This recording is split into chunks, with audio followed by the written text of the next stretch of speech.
Everybody, in this video मैं आपको बताने वाला हूं बीपीएससी के पास्ट पेपर्स को एनालाइज करके 10 मार्क्स के क्वेश्चन तो हमेशा आते ही आते हैं, मतलब 10 क्वेश्चंस आपके फिक्स्ड हैं। तो देखिए मैं इसमें आपको सारे के सारे टॉपिक्स के जो भी इंपॉर्टेंट फॉर्मुलाज हैं और ये मैंने पूरा एनालाइज करके किया है। तो इस वीडियो को अगर आप देख लेंगे तो आपको सारे के सारे जितने भी मैथ्स के जो इंपॉर्टेंट फॉर्मुलाज हैं, जितने भी जो इसके ट्रिक्स हैं, जो इसके शॉर्टकट्स हैं, वो आपको डायरेक्टली पता लग जाएगा। तो ये आपका बहुत ही ज्यादा क्विक शॉर्टकट वीडियो होने वाला है। So let's get started. देखिए बीपीएससी में परम्यूटेशन एंड कॉम्बिनेशन बहुत इंपॉर्टेंट टॉपिक है। तो अगर इसकी बात करें तो देखिए आपको 4 फॉर्मुलाज और 4 शॉर्टकट्स याद रखने हैं। देखिए सिंपल शॉर्टकट क्या है कि देखिए 4C0, इसका मतलब कि अगर आपके पास NC0 रहा, मतलब कि क्या, अगर नीचे 0 रहा, NC0 रहा तो आप 1 लिखेंगे, NCN रहा तो डायरेक्टली 1 लिखेंगे, NC1 रहा तो डायरेक्टली n लिखेंगे, NCN-1 रहा तो n लिखेंगे। अब देखिए इसका मैंने प्रैक्टिकल डेमोन्स्ट्रेशन भी आपको दिया हुआ है। इसका मतलब ही क्या, अगर मान लीजिए 4C0 है, अगर देखिए इसके बेस में 0 है या फिर तो सेम नंबर है जो कि NC4, मतलब कि 4C4 या फिर 5C5, अगर कोई भी नंबर है तो डायरेक्टली इसका आंसर क्या लिखेंगे आप, 1, सीधी सी बात है। या फिर अगर नीचे 0 है 4C0 तो डायरेक्टली आप क्या लिख देंगे, 1, सीधा, इसमें टेंशन ही नहीं लेना है। इसके बाद फिर अगर ये दोनों केस रहे जिसमें कि NCN-1 है, इसका मतलब कि 4C एक नंबर कम है या फिर 4C या फिर सीधा 1 है, मतलब 1 है या फिर एक नंबर कम है, तो दोनों का आंसर क्या आ जाएगा, सेम, जो कि n है। ठीक है, मतलब सेम इसका n आ जाएगा। I hope you are getting me. तो ये वाले 4 स्पेशल केसेस आपको ध्यान ही रखने हैं। ठीक है, 0 और n रहा तो इसका मतलब 1 1 आएगा, और अगर 1 या फिर एक नंबर कम रहा, n-1 रहा तो n आ जाएगा, सीधी सी बात। ठीक है, और उसके बाद आपको परम्यूटेशन और कॉम्बिनेशन का ये दो फॉर्मूला तो याद ही रखना है। NPR, इसमें क्या हो जाएगा, NPR रहेगा तो n factorial upon n - r factorial, और अगर कॉम्बिनेशन रहा NCR का तो उसमें n factorial upon n - r factorial, और इसमें r फैक्टोरियल एक एक्स्ट्रा हेड हो जाएगा। ठीक है, तो ये r फैक्टोरियल क्या हो जाएगा, एक्स्ट्रा हेड इसमें हो जाएगा।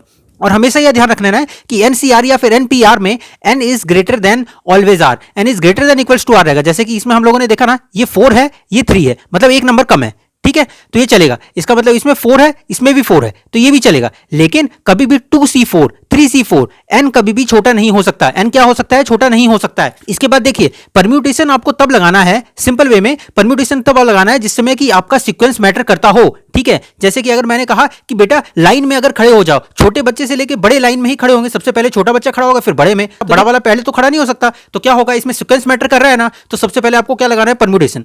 लेकिन अगर जहां पर सीक्वेंस मैटर नहीं कर रहा कि मेरे को क्या चाहिए, 2 बॉल चाहिए, अब तुम मेरे को पहले ग्रीन दोगे पहले ब्लू दोगे, उससे मेरे को कोई फर्क नहीं पड़ता। तो इससे क्या फायदा हो गया, हम जहां पर भी सीक्वेंस मैटर करेगा तो क्या लगेगा, परम्यूटेशन। जहां पर सीक्वेंस मैटर नहीं करेगा वहां पर क्या लगेगा, कॉम्बिनेशन। ठीक है, वहां पर क्या लगेगा, कॉम्बिनेशन। ये आप लोग समझ रहे होंगे। जब भी हमारे पास ये 3 बहुत ही इंपॉर्टेंट है। ठीक है, ये 3 कैसे इंपॉर्टेंट है, इससे डायरेक्टली क्वेश्चन आपसे पूछे जाने वाले हैं। फॉर एग्जांपल देखिए, जैसे कि NC0, NC1, ये सीक्वेंस एंड सीरीज का क्वेश्चन आ जाता है और ये बीपीएससी में आता ही आता है, ये फिक्स्ड इससे क्वेश्चन आए हुए हैं। देखिए डायरेक्टली शॉर्टकट है, डायरेक्टली आप आंसर लिखेंगे सीधा, मैं आपको बता रहा हूं देख करके।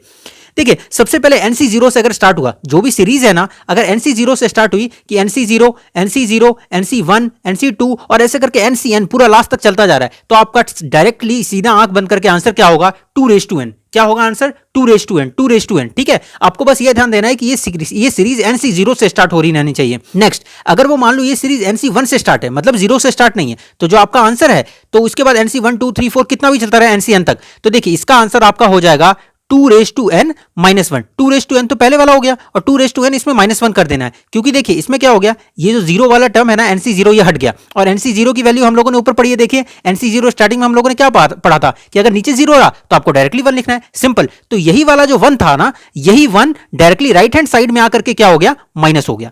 ठीक है, मतलब ये जो NC0 हम लोगों ने ट्रांसफर कर दिया लेफ्ट हैंड से राइट हैंड साइड में, तो इसी के कारण क्या हो गया, 2n-1। Simple, plain, correct, clear, okay.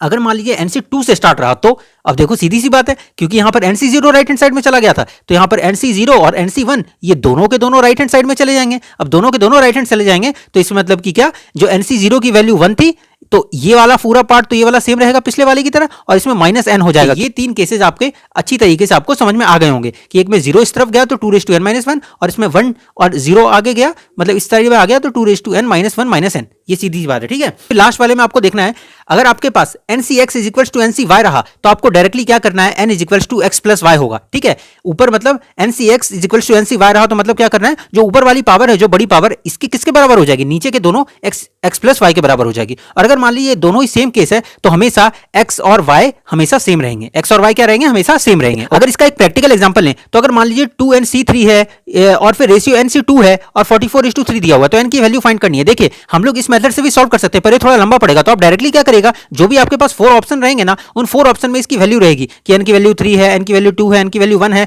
ठीक है, क्या हो सकती है। तो आप क्या करेगा, सीधा इस वैल्यू को इस जगह पे डायरेक्टली पुट करिए, इस जगह पे डायरेक्टली पुट करिए और देखिए कि LHS ये वाला left hand side right hand side के जिसमें भी इक्वल आ जाए तो डायरेक्टली आप आंसर लिख दीजिए, इतना आपको झंझट लेने की जरूरत नहीं है। और जहां पर भी LHS RHS सेटिस्फाई हो रहा हो तो directly that will be your answer. Okay, अब देखिए जो नेक्स्ट है, ये दोनों को क्वेश्चन आते ही आते हैं, ठीक है, यहां तक कि यूपीएससी बीपीएससी में तो आता ही आता है। अगर एक दूसरे को अगर गिफ्ट कोई कर रहा है, ठीक है, अगर 2 लोग हैं, अगर ऐसा बता दिया कि अगर मान लो 5 लोग हैं और ये पांचों लोग एक तीसरे को गिफ्ट कर रहे हैं, ये इसको गिफ्ट दे रहा है, वो इसको गिफ्ट दे रहा है, ये इसको गिफ्ट दे रहा है, वो इसको गिफ्ट दे रहा है, तो कितने पर्टिकुलर कॉम्बिनेशन बनेंगे। तो देखिए जब भी गिफ्ट एक दूसरे को दे रहे हैं ना, सीधा फॉर्मूला लगाने का n(n-1), क्या n(n-1), n मतलब जितने लोग हैं, अगर 5 लोग हैं तो 5 और इसके बाद फिर 5-1, ठीक है, तो ये आपका आंसर होगा 5 into 4, डायरेक्टली इसका आंसर क्या हो जाएगा 20। Okay, so hope you are getting मी।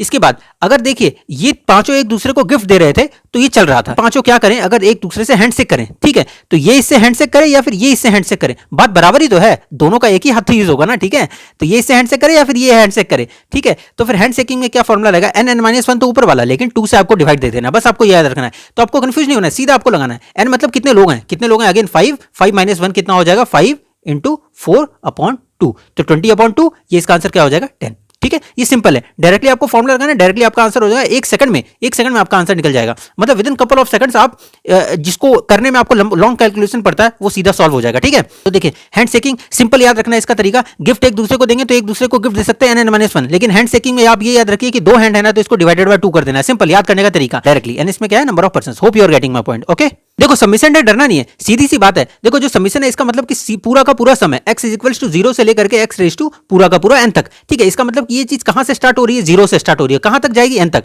मतलब 0 से अगर 5 है तो 0 से 5 तक जा रही है, 0 से 6 है तो 0 से 6 तक जा रही है, मतलब ही 0 से n तक है, मतलब 0 1 2 3 4 n तक जा रही है।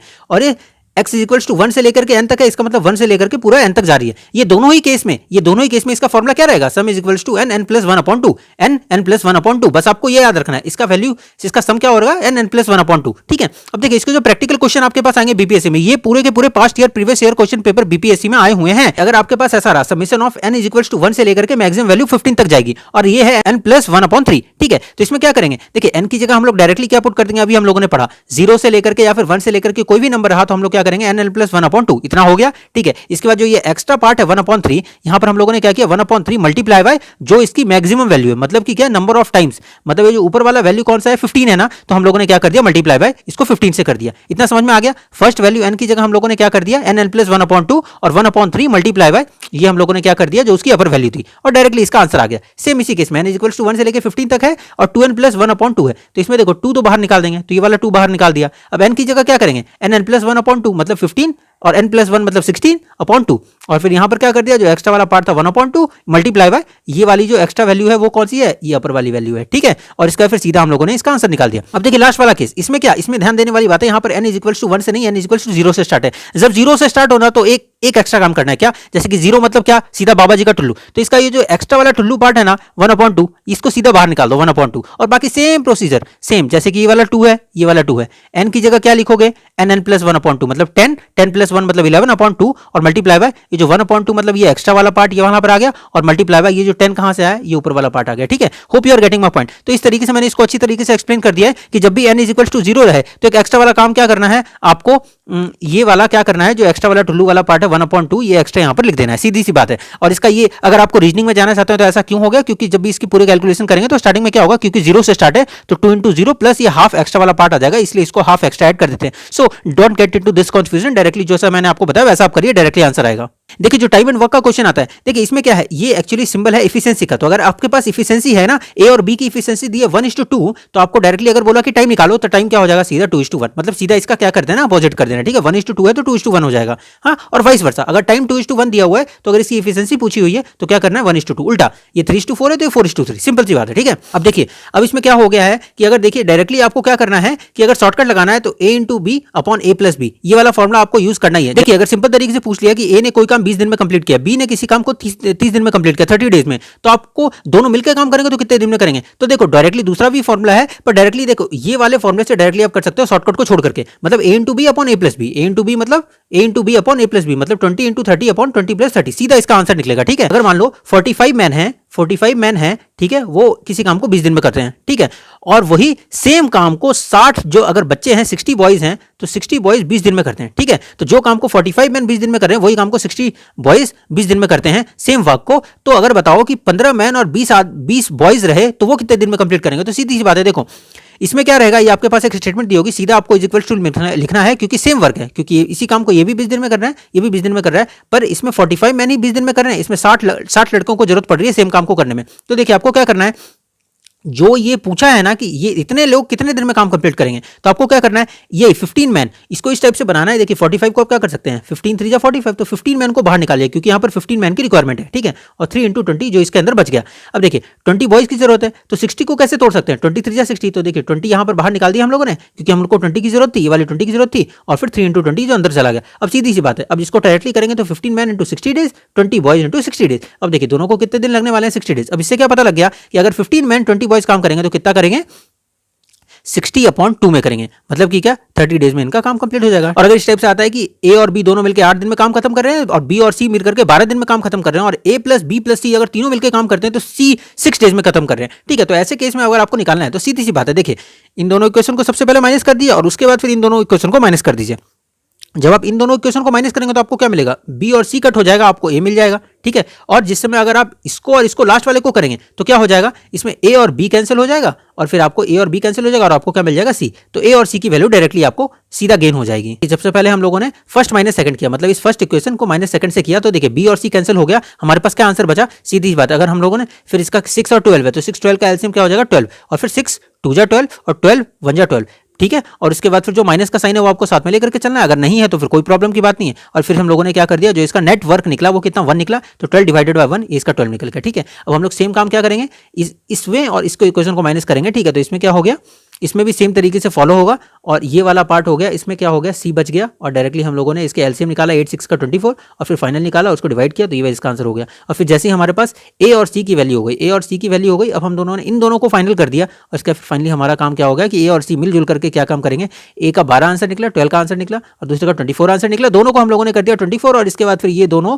डायरेक्टली इसका नेटवर्क 3 निकल गया, 24 डिवाइड बाय 3 मतलब 8 इसका आंसर हो गया। उसके बाद फिर अगर ये दोनों चीज अगर रेशियो में दी हुई है, x + 2y ratio 2x + 3y = 5 ratio 8 है, तो आपको क्या करना है, ये जो लेफ्ट हैंड साइड वाले हैं this upon this is equal to this upon this, मतलब दिस अपॉन दिस कर लिया is equal to this upon this, तो सीधा ये क्या होगा, डायरेक्टली आप इसको क्रॉस मल्टीप्लाई से इसका आंसर सॉल्व कर सकते हैं। या फिर अगर डायरेक्टली आपके पास ऑप्शन है तो आपको टेंशन नहीं लेना है। देखिए जैसा रहेगा ऑप्शन में 1 2 होगा, इसका आंसर क्या रहेगा, मतलब x की वैल्यू 1 की y की वैल्यू 2 की मान लो 2 3 रहेगा, ऐसे ऑप्शन में रहेंगे तो आपको टेंशन नहीं लेना है। देखिए आपको पूरा वैल्यू पुट नहीं करना है, आप क्या करो ऑप्शन के थ्रू सीधा वैल्यू पुट करो, और या फिर तो सीधा न्यूमरेटर को ले लो या फिर तो सीधा डिनोमिनेटर को ले लो। मान लो न्यूमरेटर को लेते हो और मान लो हम लोग 1 2 लेते हैं तो x में 1 वैल्यू पुट करिए, मतलब 1 + 2 × 2, ठीक है। तो ये देखिए डायरेक्टली 5 आ गया, तो इससे क्या पता लगता है कि 1 2 होगा, और नीचे को सेटिस्फाई आराम से कर सकते हैं क्योंकि वो सेम वैल्यू में होगी। ऐसा क्वेश्चन है कि a/x + y/b = 1 है, या फिर ऐसा है और फिर आपसे ये वाला चीज पूछा है। देखिए ये जो x/ ये है ये कहां से इसने पूछा है, देखिए a/x का उल्टा, तो आप यहाँ पर सीधा वैल्यू इसके निकाल सकते हैं, और c/z है मतलब इसका उल्टा इसने पूछा है, तो आप क्या करो a/x की वैल्यू निकालने के लिए इसको इधर भेज दो, ये इसका हो गया, और फिर इसको इन्वर्स कर दो तो ये इसका आंसर हो गया।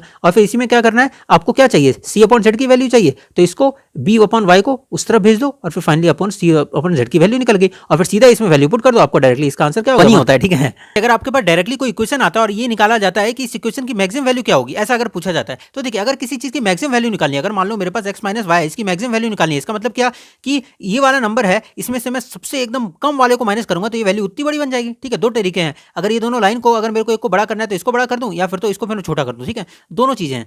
तो उसी तरीके से ये वाली वैल्यू अगर किसी को बड़ा करना है तो मेरे को क्या करना है, या फिर तो पहले वाले को बड़ा कर दो, दूसरे वाले को इतना छोटा कर दो, तो ऑटोमेटिकली बड़ा हो जाएगा, सीधी सी बात है। इसका मतलब कि मैं पहली वैल्यू को या फिर मैक्सिमम कर दूं या फिर दूसरी वैल्यू को माइनस कर दूं, तो मैक्सिमम माइनस माइनस खुद क्या हो जाएगा, मैक्सिमम वैल्यू हो जाएगी। तो आप क्या करो, दूसरे वाले को एकदम मिनिमम करना है ना, तो x = 0 वैल्यू पुट करो, और उसके फिर इसके ऑप्शंस को चेक करो, देखना आपको डायरेक्टली आंसर मिल जाएगा। अगर मान लो दूसरा इक्वेशन ऐसे है 2x + 10 > 0, अगर मान लो x की वैल्यू निकालनी है तो आप ऐसा कंफ्यूज मत हो या फिर डरो मत, देखो > 2 को आप = ही समझो और सीधा ऑब्जर्वेशन परफॉर्म करो। ये 10 को राइट साइड भेज दो, मतलब क्या हो गया -10 हो गया, और फिर इस वैल्यू को सेम रखो, ठीक है। तो क्या हो गया, x > 5, ये आपको ऑप्शन मिलेगा। ये सारे के सारे क्वेश्चन मैं अपने आप नहीं करा रहा हूँ, ये सारे के सारे प्रीवियस ईयर क्वेश्चन पेपर में ये आए हुए हैं। नेक्स्ट आपके पार्टनरशिप से क्वेश्चन पूछे जाते हैं। पार्टनरशिप में हमेशा आपको ध्यान रखना है, बस सिंगल फॉर्मूला है, सीधा आपको आंसर निकलेगा, ठीक है। अगर आपको सीधा प्रॉफिट रेशियो निकालना है तो आपको क्या करना है, प्रॉफिट रेशियो निकालने के लिए सीधी बात है, प्रॉफिट कितना होगा, जितना कि मैंने इन्वेस्टमेंट लगाया मल्टीप्लाई बाय कितने मंथ तक लगाया, उससे उसी से तो प्रॉफिट निकलेगा ना। तो आपको क्या करना है, इन्वेस्टमेंट मल्टीप्लाई बाय मंथ कितने, ए आदमी ने कितना लगाया, दूसरा investment multiply by month B आदमी ने कितना लगाया, सीधी सी बात है, ठीक है। अगर मान लो आपके पास A/B/C तीन लोग दिए हुए हैं, एक ने 6,000 इन्वेस्ट किया, दूसरे ने 8,000 किया, तीसरे ने 5,000 किया, तीनों ने क्या किया, एक साल तक, मतलब कि क्या हो गया 12 महीने तक। अब तीनों का रेशियो कितना निकल गया, 0 को सारों का आटोमेटिक कर दो 6:8:5 और प्रॉफिट कितना दिया हुआ 3800 दिया हुआ। इन तीनों को इक्वेट करो, 6 + 8 मतलब 14, 14 + 5 19, तो 19 टू द 38 मतलब 1 की वैल्यू कितनी निकल गई 200, ठीक है। तो सबसे पहले स्टार्टिंग में आप क्या कर दो, अब बी की वैल्यू कितनी होगी 200 मल्टीप्लाई बाय कितना रेशियो था इसका 8, तो अगर बी की वैल्यू निकालनी है तो 8, इसमें 6 × 200, इसमें 5 × 200, सीधा का सीधा वैल्यू निकल गया। मान लो आपके पास A/B का इन्वेस्टमेंट 6:7 दिया हुआ है, प्रॉफिट कितना दिया हुआ है 8:7 इसका दिया हुआ है, ठीक है। तो हम लोग क्या करते हैं, profit ratio multiply by investment into month, ठीक है। तो देखो प्रॉफिट रेशियो कितना दिया हुआ है 8:7, ये वाला दिया हुआ है प्रॉफिट रेशियो। इसके बाद देखो पहले आदमी ने 6 इन्वेस्ट किया कितने 16 महीने के लिए, दूसरे आदमी ने 7 इन्वेस्ट किया कितने महीने के लिए हमको निकालना है। तो देखो हम लोग इसमें क्या करेंगे, इसमें बहुत ध्यान देना, हाँ बहुत सिंपल सी चीज है लेकिन थोड़ा सा आपको ध्यान देना।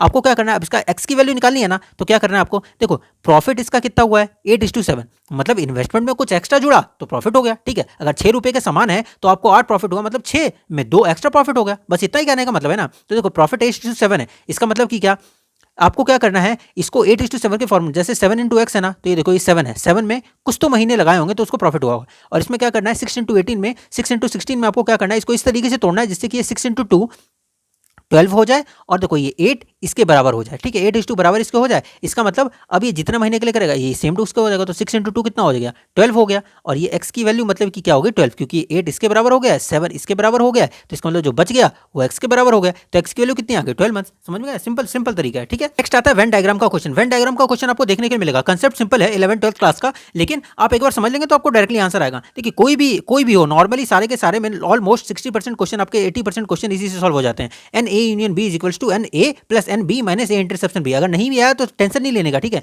अगर मान लो ये ए है ये बी है, मतलब ए में 60% बच्चे पास हुए और बी क्लास में मान लो 45% बच्चे पास हुए, ठीक है। तो ये एन ए की वैल्यू हो गई, मतलब नंबर ऑफ ए, सीधी सी बात है, कंफ्यूज नहीं होने का। एन बी मतलब नंबर ऑफ बी, बी में कितने बच्चे पास हुए। ए इंटरसेप्शन बी मतलब इंटरसेप्शन मतलब कॉमन, ये इन दोनों में कोई तो बच्चे होंगे जो दोनों में पास हुए होंगे, तो ये क्या हो गया ए इंटरसेप्शन बी। और ए यूनियन बी मतलब ये पूरा का पूरा सिस्टम ही ए यूनियन बी हो गया, ठीक है, जितने भी बच्चे हैं। अब आपको क्या करना है, इसको सीधा का सीधा स्टार्टिंग में टेंशन नहीं लेना है, सीधा सॉल्व करना है। आपको क्या करना है, ये देखो इसमें 60% पास हुए, इसमें कितने हुए 45% पास हुए, तो देखो 60 + 45 कितना हो गया 60 + 45 105 हो गया, लेकिन परसेंटेज तो होता है ना 100, तो 60 + 45 तो 105 हो गया। इसका मतलब जो 5% एक्स्ट्रा है वही क्या है, ये जो 5% एक्स्ट्रा इसकी वजह से आ रहा है, क्योंकि जो बीच में कुछ बच्चे हैं जो कि दोनों में पास हो गए। समझ में आया, तो ये 5% इसकी वजह से एक्स्ट्रा आ रहा है। तो देखो अब इसमें कुछ है कि 10% ऐसे लोग हैं जो कि दोनों ही गेम नहीं खेलते या फिर दोनों में ही पास नहीं हुए, कुछ भी पकड़ लो, ठीक है, समझाने के लिए। तो अब देखो कैसे क्या होगा, अगर मान लो आपको ये निकालना है कि बी में कितने बच्चे पास हुए हैं, तो बी में निकालना है, ठीक है। तो बी में कितना है 45%, तो 45% इसमें से क्या करोगे, कॉमन वाले को माइनस कर दोगे 5 को, और -10 तो जो कि कोई गेम खेलते ही नहीं हो, किसी सब्जेक्ट में ही पास नहीं हो, कुछ भी पकड़ो, ठीक है। तो फाइनल इसका क्या आ गया, बी का आंसर क्या हो गया कि सिर्फ बी में कितने पास हुए हैं, या फिर सिर्फ बी में जो कि इतना जो बच गया ये इतने ही पास हुए हैं, या फिर इतने ही लोग ये चीज़ को खेलते हैं, या फिर तो इतने ही लोग कोई भी चीज़ है। समझ में आ गया ना किस तरीके से करना है। अगर मान लो आपके पास ये 3 वेन डायग्राम दिए हुए हैं जिसमें कि आपको क्या करना है, इसमें मान लो कि ए कुछ गेम खेलते हैं, बी कुछ गेम खेलते हैं, सी कुछ गेम खेलते हैं। अगर आपको बोला कि सिर्फ सी की वैल्यू कितनी है, ठीक है, सिर्फ सी कितने लोग खेलते हैं, तो देखो इसमें क्या करो, ये दोनों जो इंटरसेप्शन वाला पार्ट है ना, ये दोनों इंटरसेप्शन वाला, इन दोनों को माइनस कर दो। देखो ये 8 क्या है कि जो तीनों गेम खेलते हैं, ठीक है, ये वाला पार्ट हो गया।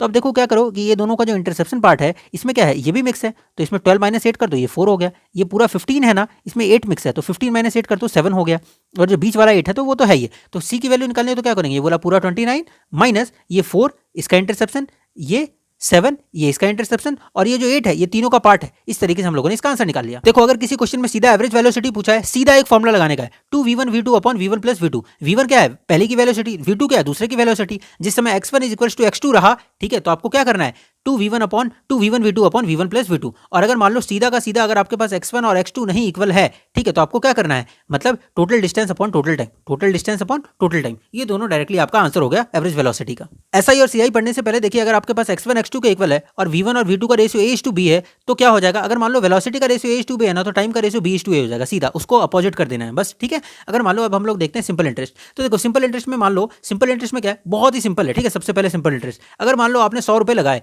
तो अगर इसने पूछा कि मान लो 100 रुपए आपके कब 300 बन जाएंगे, सीधा सा क्वेश्चन है। व्हेन 100 रुपीज विल बिकम 300, कब डबल हो जाएगा या फिर कब ट्रिपल हो जाएगा, ऐसे टाइप के क्वेश्चन पूछे। मतलब 200 रुपीज का इंक्रीमेंट आया तो देखो 200 रुपीज। अब हम लोग देखो सिंपल वे में क्लास में पढ़े हैं कि P into R into T upon क्या होता है 100 होता है, ठीक है। तो देखो ये जो P तो हमारे पास जो P मतलब प्रिंसिपल मतलब जो बेसिक वाला है, स्टार्टिंग में 100 रुपए वाला प्रिंसिपल हो गया। देखो आर इंटू टी से सीधा मल्टीप्लाई करना, आपको क्या देखना है आर इंटू टी से सीधा मल्टीप्लाई करना है। तो आर इंटू टी से सीधा मल्टीप्लाई करेंगे तो क्या हो जाएगा 200% का इंक्रीमेंट हुआ, इसका मतलब कि आर इंटू टी इसमें छिपा हुआ है, P में कुछ तो आर इंटू टी छिपा हुआ है ना, P into R into T में। तो P में क्या हो गया है आर इंटू टी कुछ छिपा हुआ है, तो क्या हो जाएगा आर इंटू टी मतलब ही ये जो 200 रुपीज इंक्रीमेंट हुआ है ये इसी में छिपा हुआ है। तो 200 रुपीज मतलब कि 8 साल के लिए हुआ है, तो 8 साल के लिए कितने परसेंट से 200 रुपीज हो गया, तो आर सीधा निकल जाएगा, आर मतलब कि कितना 25%, सीधा आंसर हो गया, ठीक है। पोल वाले क्वेश्चन में ऐसा बनाया गया कि अगर मान लो पोल, इसका पोल का एक ट्रिक है, ठीक है। अगर आपको ना सीधा का सीधा 10 मीटर लंबी पोल है, सीधा का सीधा मान लो कि अगर वो 1 मिनट में 2 मीटर ऊपर चढ़ता है और दूसरे मिनट में 1 मीटर खिसक जाता है, मतलब क्या हो गया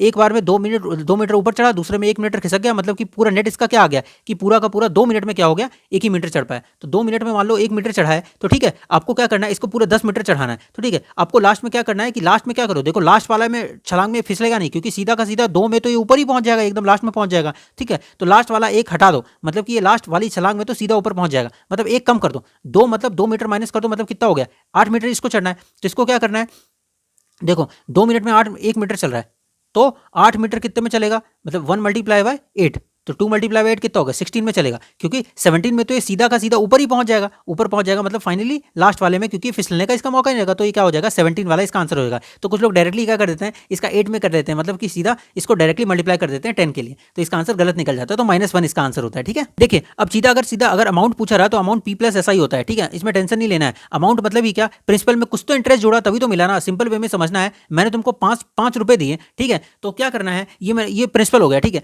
तो अगर तुम मेरे को लौटाओगे तो क्या करोगे, प्रिंसिपल में थोड़ा सा तो इंटरेस्ट जोड़ोगे, थोड़ा सा तो एक्स्ट्रा पैसा मिला के करोगे, क्योंकि दिन के साथ महंगाई बढ़ रही है यार, तो ठीक है। तो amount is equals to P plus ऐसा ही हो गया। तो मान लो ये 5% है 3% है, मतलब मैंने आपको क्या बताया R इंटू टी होता है, तो इसका मतलब 15% से इंक्रीमेंट हो रहा है, इसका मतलब अगर 100 P है तो इंटरेस्ट कितना हो गया R इंटू टी मतलब 15% के हिसाब से इंक्रीज हो रहा है। CI पे चलते हैं, तो CI के देखो बहुत सारे मेथड है, एक मल्टीप्लिकेशन मेथड है, P इंटू ए का मेथड है, A इंटू बी का मेथड है, जिसमें कि A plus B into A into B upon 100 करते हैं, 2 1 3 3 1 का मेथड है, फिर इसमें 4 4 6 4 1 करते हैं, 5 10 10 5 1 करते हैं, ट्री मेथड भी बहुत सारे मेथड है। लेकिन आपको क्या रखना है, ये सब मेथड आप जानते होंगे, अगर आपको चाहते हैं इसके लिए कोई सेपरेट वीडियो तो आप मेरे को बताइएगा, मैं आपको इसके लिए सेपरेट वीडियो बना दूंगा। लेकिन जो इसमें से सबसे इंपॉर्टेंट क्वेश्चन आता है कंपाउंड इंटरेस्ट में, वो आपको मैं बताता हूं। ये आरपीएससी में पूछा गया, राजस्थान पीसीएस में पिछली बार पूछा गया था, यूपी पीसीएस में पूछा गया था, तो ये क्वेश्चन बहुत इंपॉर्टेंट है। देखिए आपको क्या याद रखना है कि सीधी सी बात है, अगर आपके पास 2 ईयर्स का पूछा गया है और ऐसा दिया हुआ है कि CI माइनस SI का कुछ तो डिफरेंस दिया हुआ है, मान लीजिए CI माइनस SI का कुछ तो डिफरेंस दिया हुआ है, तो हमेशा इस टाइप के क्वेश्चन बहुत ज्यादा कंफ्यूजन हो जाएंगे। तो आपको डायरेक्टली कौन सा फॉर्मूला लगाना है, D upon P is equals to R upon 100 raise to square. अगर 2 ईयर्स के लिए तो स्क्वायर, ठीक है, 3 ईयर्स के लिए क्यूब नहीं होगा। हाँ तो देखो CI माइनस SI कुछ दिया हुआ है, तो इसका डिफरेंस क्या हो जाएगा इज इक्वल्स टू डिफरेंस, तो यही D क्या लिखा हुआ है, ये वाला D है। अपॉन P तो आप जानते हैं कि प्रिंसिपल स्टार्टिंग वाला अमाउंट, R मतलब रेट हो गया, अपॉन 100 रेज टू स्क्वायर, ये 2 ईयर्स के लिए, और 3 ईयर्स का रहा तो D अपॉन P, D तो क्या होगा डिफरेंस होगा, अपॉन P मतलब कि प्रिंसिपल, R अपॉन 100 का स्क्वायर। और देखिए क्योंकि ये 3 ईयर्स के लिए तो ये वाला टर्म एक्स्ट्रा जुड़ जाएगा, ये आपको याद रखना है, 300 प्लस R अपॉन 100, ठीक है। ये इसका डायरेक्टली सिंपल फॉर्मूला, डायरेक्टली आपका इसका आंसर आ जाएगा कि कितने साल के लिए हो गया। और देखिए एक दूसरा है, अगर आपको डायरेक्टली बोल दिया कि आपके पास प्रिंसिपल दिया हो तो ये अमाउंट कितना हो जाएगा कंपाउंडिंग लगा करके, ठीक है। मतलब अगर मान लो 2 साल के लिए पैसा दिया तो कंपाउंडिंग इंटरेस्ट लगा करके मेरे को तुम कितने पैसे दोगे 2 साल के बाद, सीधी सी बात है, तो मतलब कितना अमाउंट हो जाएगा। तो देखो प्रिंसिपल जितने की मैंने तुमको पैसे दिए थे, ठीक है, अब तुम मेरे को लौटाओगे तो क्या करोगे, 2 साल का कंपाउंडिंग लगा के देना। तो देखो सिंपल लगाते तो मैं सीधा का सीधा परसेंटेज 2 बार कर देता, 10-10%, मतलब 2 साल का 20%। लेकिन अब क्योंकि मैंने तुमको 10% बोला है, लेकिन इसमें क्या लगेगा कंपाउंडिंग लगेगा। कंपाउंडिंग मतलब कि पहले साल के इंटरेस्ट के बाद फिर दूसरे में भी उसके ऊपर लगेगा। 10% मतलब क्या होता है 1/10, ये तो आपको मालूम होगा। 25% मतलब 1/4, 20% मतलब 1/5, तो इसी तरह के 10% मतलब कि 1/10, और मैं तुमको 2 साल के बाद दे रहा हूँ, ठीक है। तो मतलब कि तुमको क्या करना है, 1/10% होगा, मतलब कि 10 को ऊपर +1 करो, मतलब कि अगर तुमको मैंने 10 दिए तो तुम ऊपर से +1 एक्स्ट्रा लगा के मेरे को दोगे, ठीक है। तो मतलब तुम 11/10 दोगे, तो देखो 11/10 हो गया। और दूसरे साल के लिए क्या हो गया, देखो दूसरे साल के लिए 11/10 हो गया, और फिर दूसरे साल के लिए ये वाला 11/20 नहीं होगा, ये भी 11 क्या होगा 10, सॉरी हाँ ये 11/10 होगा। अगर मान लो तीसरे साल के लिए तुमने बोला कि 20%, ठीक है, तो तीसरे साल के लिए 20% की कंपाउंडिंग, तो 20% मतलब कि 1/5, मतलब अगर मैं तुमको 5 देता हूँ तो तुम मेरे को 6 दोगे, तो 6/5। इन दोनों को मल्टीप्लाई करो, इन तीनों को मल्टीप्लाई करो, एक आंसर निकलेगा, मतलब फाइनल तुमको कितना अमाउंट देना है मेरे को 3 साल के बाद कंपाउंडिंग लगा के, सीधी सी बात है। हाँ इसमें जो नेक्स्ट टाइप का क्वेश्चन आता है वो कैसा आता है, P/A का रेशियो दिया हुआ है, मतलब अगर मैं तुमको 10 देता हूँ तो तुम मेरे को 11 दोगे 3 साल के बाद, ठीक है। तो बताओ कि तुम मेरे को ना कितने साल के बाद, मतलब तुम मेरे को बताओगे कि मैं तुमको 3 साल के लिए दिया तो तुम मेरे को कितना इंटरेस्ट लगा करके दिए। तो देखो क्या करोगे, 3 साल के लिए दिए तो 3 साल मतलब कि तुम क्या करोगे, सीधी सी बात है 10 का क्यूब कर दो, 11 का क्यूब कर दो, जितना इसका आंसर आया इन दोनों का जो डिफरेंस होगा ये इसका क्या रहेगा, फाइनल इंटरेस्ट रहेगा। ठीक है, ये दोनों का डिफरेंस क्या रहेगा, ये फाइनल तुम्हारा इंटरेस्ट रहेगा। जितने साल के लिए दिया सीधा उसको स्क्वायर कर दो या क्यूब कर दो जितने ईयर्स का दिया हुआ है। ठीक है, पी की जगह कुछ और दिया 5000, तो समझो कि ये जो 1000 था ये किसके बराबर था, 5000, तो उसके हिसाब से 1 की वैल्यू 5 हो गई, और जो 331 इंटरेस्ट निकला इसकी वैल्यू मल्टीप्लाई कर दो तो सीधा इसका सीआई निकल गया। ठीक है, आपके पास 1.5 ईयर रहा ना, तो आप क्या कर दो, ईयर को डबल कर दो और परसेंटेज को हाफ कर दो, तो सीधा आपको क्या निकल जाएगा, ट्री मेथड में आप डायरेक्टली इसको करके सीधा आंसर निकालो फाइनल के लिए। ठीक है, अगर 1.5 साल है तो पूरे के पूरे मल्टीप्लाई करके 3 साल के लिए निकाल दो और फाइनल आप इसका हो जाता है। और अगर मान लीजिए 2 ईयर 4 मंथ्स है तो आप ट्री मेथड से अगर आप कर रहे हैं तो क्या होगा, 3 ईयर्स के लिए आप टोटल करिए और फाइनली मल्टीप्लाई उसको 4/12 लास्ट में कर दीजिएगा, जो कि स्टार्टिंग में कैलकुलेशन लेंदी हो जाता है इसलिए। और देखिए अगर आपके पास P/A का रेशियो देना है प्रिंसिपल और अमाउंट का, मान लीजिए 2000 है और मैं आपको कुछ सालों के बाद 2420 रुपए लौटा रहा हूं, ठीक है, तो आप इन दोनों को काटापीटी करिए, कितना हो गया 100:121। अब 100 मतलब कि 10 का स्क्वायर, 121 मतलब 11 का स्क्वायर। तो देखो ऊपर से कितने साल के लिए दिया, इसका मतलब कि इसका आंसर क्या निकल गया, 2 ईयर्स के लिए। ठीक है, जितना भी आपका पीए निकला हुआ है इसको सीधा काटापीटी करो और कितने का स्क्वायर बना है कितने का क्यूब बना है तो उतने साल के लिए तुमको दिया होगा, तो ईयर इस तरीके से निकल जाएगा। अगर आपको ये पूछा हुआ है कि 80,000 का 88,200 अगर 2 साल में बनता है तो मेरे को इंटरेस्ट निकाल करके दो भैया, इंटरेस्ट निकाल करके, तो देखो P/A का रेशियो कितना दिया, इन दोनों को दिया होगा, काटापीटी करेंगे, हमारे पास 400 441 बचा। मैंने आपको क्या बोला, ये 20 का स्क्वायर है 21 का स्क्वायर है, मतलब कि जो ऊपर वाला पावर है इसका आंसर हो गया, तो 2 ईयर्स के लिए दिया। ठीक है, इसके ऊपर आपको इंटरेस्ट निकालना है। ठीक है, इंटरेस्ट निकालना तो क्या करोगे, ये जो तुमने निकाला था ना इसका स्क्वायर, तो इन दोनों को रूट कर दो, इन दोनों को रूट कर दिया तो रूट से स्क्वायर कैंसिल हो जाता है, रूट से स्क्वायर कैंसिल हो जाता है, तो तुम्हारे पास क्या बता 20 × 21, मतलब कि तुमको क्या होगा 20, अगर मैंने तुमको दिया होगा तो तुम 21 दोगे, मतलब 1 का क्या हो गया इंटरेस्ट तुम दोगे, तो 1 किसके ऊपर दोगे, 1 तुम दोगे 20 के ऊपर, 20 के ऊपर मेरे को 1 दोगे ना, तो 1/20 मल्टीप्लाई बाय 100 मतलब 5% का रेट ऑफ इंटरेस्ट हो गया। ठीक है, और देखो लास्ट टाइप का क्वेश्चन जो कि कंपाउंड इंटरेस्ट में आता है, तो ये देखो अगर आपके पास ये दिए हुए हैं कि मान लो 6 साल में कोई पैसा 3 गुना हो जाता है तो कितने टाइम में ये 9 गुना हो जाएगा। इस टाइप के जो क्वेश्चन आते हैं इसका सिंपल तरीका क्या है कि देखो अगर ये बोला ना 6 साल में 3 गुना हो जाता है, 6 साल में क्या हो जाता है 3 गुना, तो 9 गुना कितने टाइम में होगा, तो आपको क्या करना है, आप ये देखो कि ये कितने टाइम है। ठीक है, 3 का स्क्वायर है मतलब कि ये 3 टाइम पहले था ना, तो ये 3 का स्क्वायर है, तो आपको क्या करना है, जितने का स्क्वायर है ना स्क्वायर, तो इधर भी लेफ्ट तरफ मल्टीप्लाई कर दो उतने के स्क्वायर से, मल्टीप्लाई बाय 2, तो कितने साल में हो जाएगा 12 ईयर्स में। सीधी सी बात है, अगर मान लो 2 ईयर में 3 गुना हो जाता है तो 8 ईयर में कितने गुना हो जाएगा, तो देखो 2 × 4 कितना हो गया 8, तो ये इसी का रिवर्स प्रोसेस है, मतलब कि ये ऊपर 3 की पावर कितनी हो जाएगी ⁻⁴, मतलब ये 81 टाइम्स हो जाएगा। Hope you are getting my point. मैंने जितने भी जो मैथ्स के इंपॉर्टेंट टॉपिक्स है जो कि बीपीएससी में सारे के सारे आने वाले हैं उसके जो मेन चीजें सारी एक्सप्लेन कर दी हैं, उसके जो मेन फॉर्मुला आपको एक्सप्लेन कर दिए हैं, आप किसकी प्रैक्टिस करोगे और आपका सारा कुछ आपको मालूम ही है तो आपके 100% इसमें से 10 आउट ऑफ 10 स्कोर कर सकते हो आराम से। आपके पास बीपीएससी में बहुत अच्छे मार्क्स आएंगे और ये आपके मैथ्स पार्ट तो फिक्स हो जाएंगे, क्योंकि देखिए जो जीएस होता है उसमें कितना भी आप पढ़ लें लेकिन उसकी गारंटी नहीं है कि आप क्या करेंगे। हालांकि जीएस तो करना ही है, लेकिन अगर डायरेक्टली आप मैथ्स करके जाते हो तो मैथ्स के लगभग इतने ही टॉपिक में से प्रीवियस ईयर का पास्ट पेपर एनालाइज करके इसमें से 95% क्वेश्चन इसी में से आते हैं, और अगर आप ये कर लेंगे तो आपका 100% क्लियर हो जाएगा और मैथमेटिक्स के डायरेक्टली आंसर तो आंसर, ये मार्क्स बिल्कुल फिक्स्ड ही फिक्स्ड है। Hope you are getting my point, hope this video gonna help you and thank you so much.